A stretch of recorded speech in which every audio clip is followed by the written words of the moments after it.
บรรยากาศ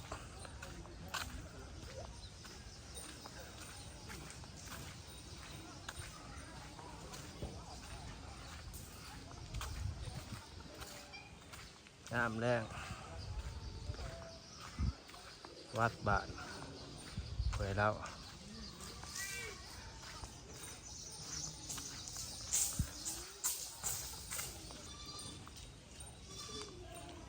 แทนพระ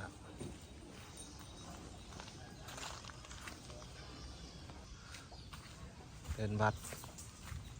กำลังสร้างนะ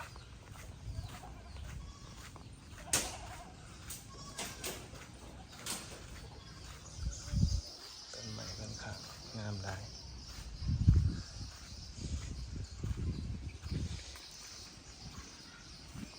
แทนพระโกโพ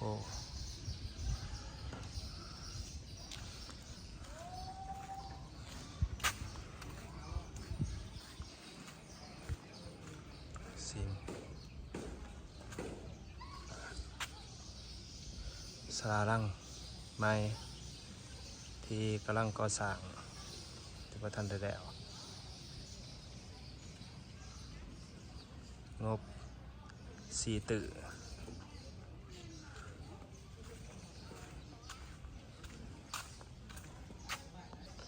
ต้นไม้กำลังสูงกำลังสว่างฤดูฝน